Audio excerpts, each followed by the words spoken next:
We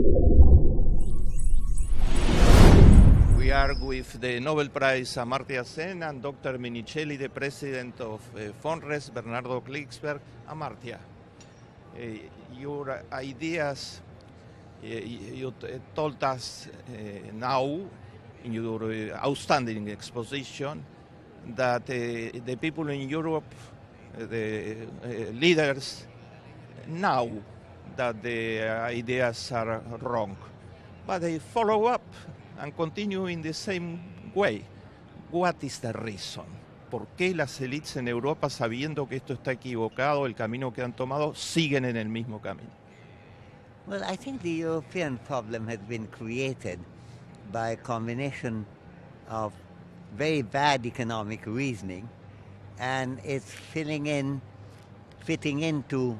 certain types of economic prejudices, whereby somehow it's assumed that if there is a problem like deficit, if you do something which hurts everyone, then you must be doing some good. But that's a confusion.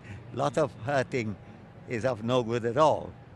That, unfortunately, the basis of it is the reasoning that the economy is like an individual. If I have deficit, if I'm spending more than I earn and get into a debt, then I ought to cut my expenditure.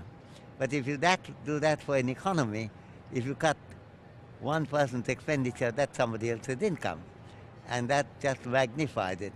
So what applies to the individual does not apply to an economy. And this is such an elementary point which John Maynard Keynes made more than 80 years ago.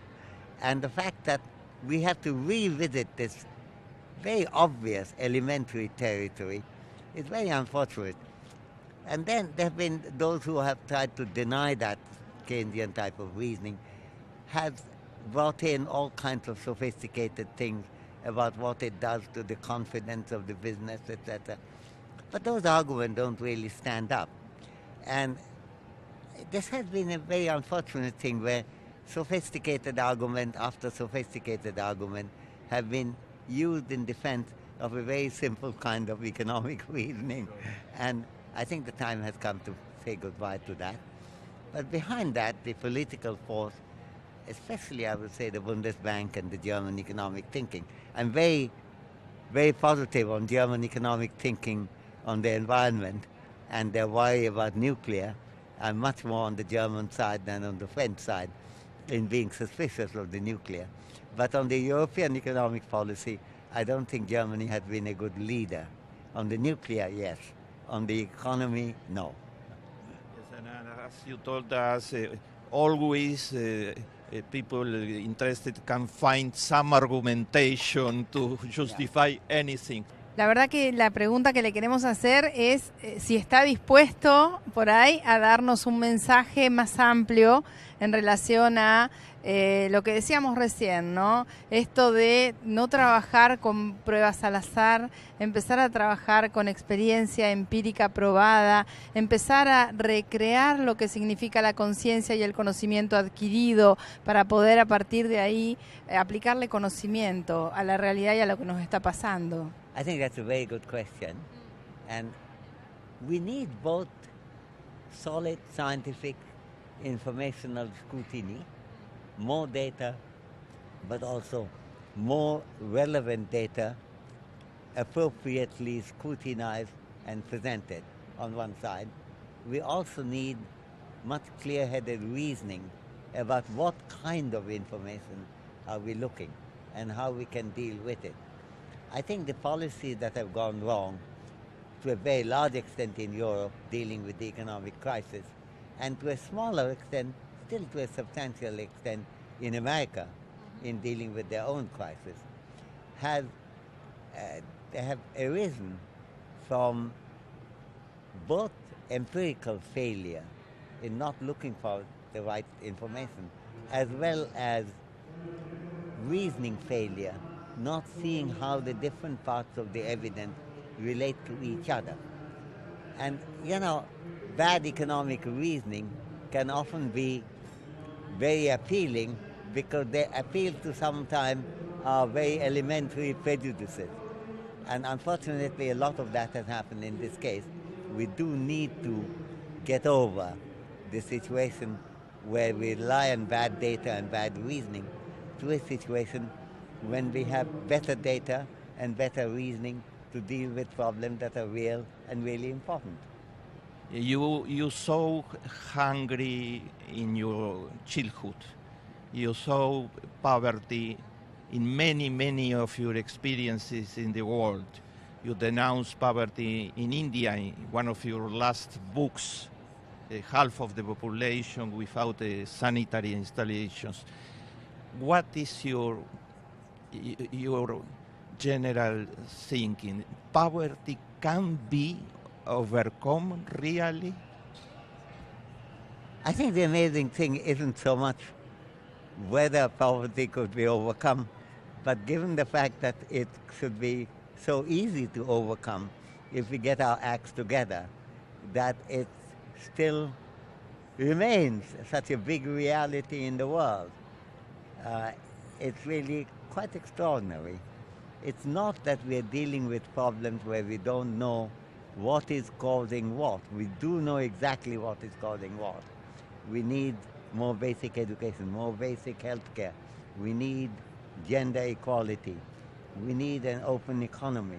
We have to listen to different points of view. We need participation and democracy.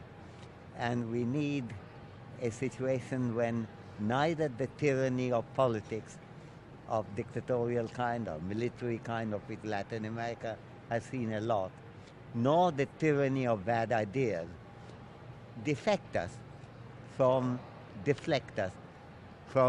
doing those things which we can very easily do and to overcome poverty. The amazing thing is, why does it not happen? And there we have to look at the political mechanism and to some extent blame ourselves, because we are all participants in the global exercise in trying to create a decent world in which not having poverty would be a major achievement, not the only achievement, but a major achievement. And if we criticize things happening around, we should also try to find out how we could eliminate those things which are going wrong. Hemos logrado en el marco de este congreso crear una agenda abierta latinoamericana de responsabilidad social por la integración. Una integración que nosotros entendemos tiene mucho que ver con atacar de raíz todos estos temas, problemas que generan pobreza, generan desigualdad. La verdad que la expectativa que tenemos es poder conocer lo que están haciendo cada uno de los países, generar una base de información suficiente para empezar a tomar decisiones a todo nivel, público, privado y social. Y nosotros creemos que es parte de los caminos correctos como para iniciar el tránsito hacia derrotar la pobreza o hacia una mirada primero más humana hacia América Latina y después en lo posible derramar en el resto del planeta. ¿Usted qué piensa? I hope you are in the right track, and knowing you, I expect you are on the right track, since you have a clear thinking intellectual. I believe it's in the right track. It's not because I know anything about it. So I should not comment as if I have an expert view, but because of my faith in you and faith in your reasoning, I'm sure it's in the right track. But that's all I can say. I can't say more since I have not studied it. But thank you very much for telling me. I'm very encouraged to hear it.